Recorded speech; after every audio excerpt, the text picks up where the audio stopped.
You see, it can be so very literal during the etching, and it doesn't take kindly to people arriving pre-etched. It only ever happens with you earthlings, though.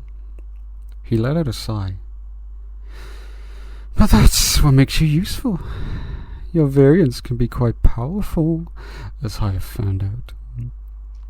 Pre-etched? What did that mean? Was he talking about tattoos? He scanned the list and pointed a long finger at the jacket man, who had pulled up his sleeve to get a look at the thief carving. On the other side of his forearm was a tattoo of a thick band of barbed wire. First up, thief, barbed variant, Loki said. The entire group turned and stared at the jacket man, trying to figure out the implication. One thief raised his arm. What does it mean? Loki, with the patience of a primary school teacher, explained. You will each be granted divine abilities based on whatever etchings you arrived with. The system, in its literal wisdom, so that barbed wire on your arm has given you a charming suite of abilities related to snagging, ripping, and ensnaring things. You'll find them suitably thuggish for your line of work. He stared back at the black and gold Medusa jacket. You're not allied with the Greeks, are you? And the man shook his head. Good, because if you are, I'm fishing you here and now. What was he talking about? Abilities? Greeks? Fishing? Loki continued. His gaze shifted to a woman in a blank tank top with webs inked on her elbows and a spider on her neck. Now this one, for you, young lady, assassin, Black Widow variant. You look like you've put a few bodies in the ground. Well now, it will be easier for you to put specifically men in the ground. You might actually make a good little soldier. His eyes roll over to another man with snake eyes dice tattooed on his arm. Some writing I couldn't make out. And for you, good sir, gambler, unlucky variant. I'm sorry, friend. You shouldn't have etched unlucky. The man stared at his tattoo with disbelief. That doesn't help me, man, he pleaded. Hey, take it up with Big Daddy. I don't make the rules, Loki said. His smile widened as he found the next name. Ah, my personal favorite. He looked directly at a man with "fuck the world" written across his hands.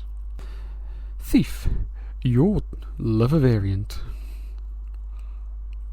His face turned white and red. What you just call me? You will find that you have some new preferences as it comes to dirt. Just be wary of tetanus. Use protection. And all that. Loki continued, scanning the parchment. His eyes stopped on another name, then shoot into the Gucci bag man. I saw that he had a single teardrop tattooed under his eye. He straightened his posture as he waited for Loki to reveal his fate.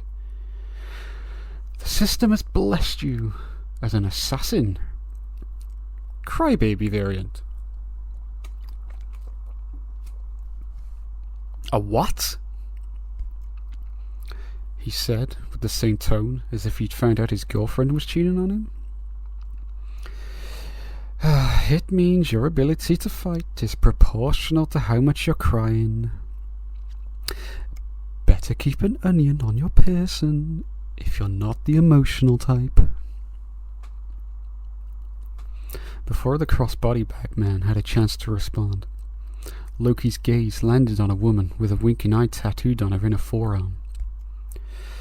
You have the rather straightforward class of thief, blink variant.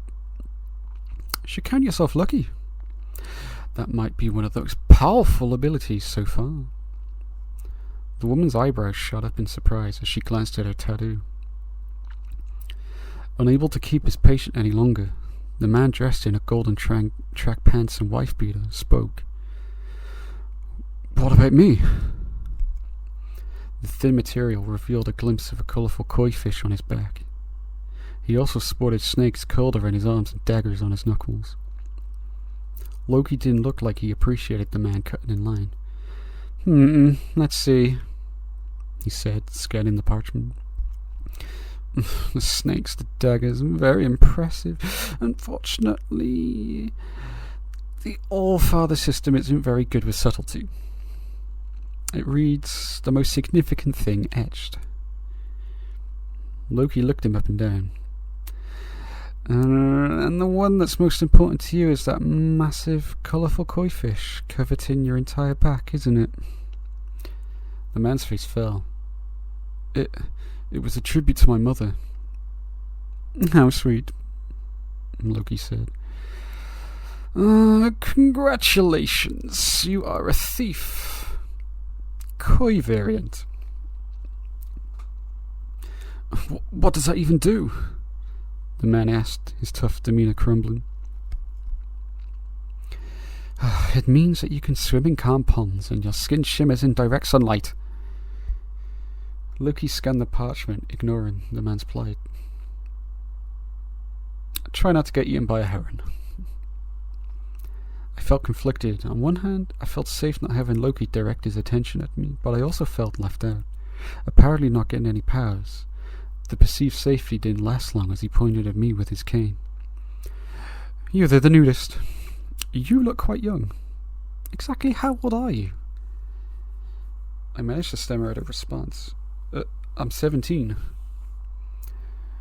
Loki slapped his face. "Oh, feed me to Fenrir. If the Allfather finds out I've teleported a naked underage boy to Midgard, I'm getting locked in a pocket realm for eons."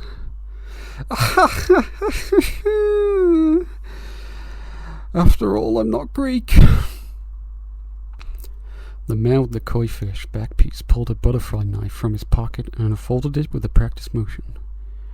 "I don't care if you're some fucking wizard or what, but you seem like the pedo type, and I've never met a pedo I let live." Loki shook his head. "An honest mistake? I thought he was 18. "That's what they all say before I gut them," the koi thief said, and lunged towards Loki. Loki sighed and tapped him on the head with his cane. The man disappeared, leaving only his crumpled clothes in the tall grass. Then the pile started moving. Out jumped a colourful koi fish. It flopped around with panic jolts, desperately gasping for breath. Much like the parchment trick, Loki pulled a water-filled fishbowl out of thin air and grabbed the koi and plopped it inside. It swam in a disorientated lap, as if looking for a way out. I noticed it was still wearing its diamond earring. Loki pointed at the pile of clothes. "There you go, boy. Now you can cover up." With shaky hands I grabbed the clothes and pulled them on. The gold track pants, wife beater, and at the bottom a pair of black sneakers that thankfully fit just right. There was also a huge golden luxury watch in the pile that I slipped on as well. As I was walking away, Loki interrupted me. Don't forget the blade. Could be quite useful." The butterfly knife glimmered a faint purple in the moonlight. It looked like one of those cheap holographic ones that would fall apart as soon as you opened it. Not daring to refuse him, I folded the knife and put it back in my track pants pocket. I glanced down at my new clothes. It was the gaudiest outfit I'd ever seen. Just the type of thing my father would wear. Except this didn't smell like tax-free perfume samples and menthol cigarettes. No, this one smelled like fish. After Loki had finished giving out the rest of the classes, his eyes swept over the crowd. "Now, my little hatchling criminals, I have a simple task for you. You will go into the nearby village of Stoneby, where there is a little festival going on. And you will steal whatever you can get your grubby hands on. The ones who steal the most valuable thing will receive the greatest price of all." The Blink woman spoke up. "You a genie or something?" We get 3 wishes?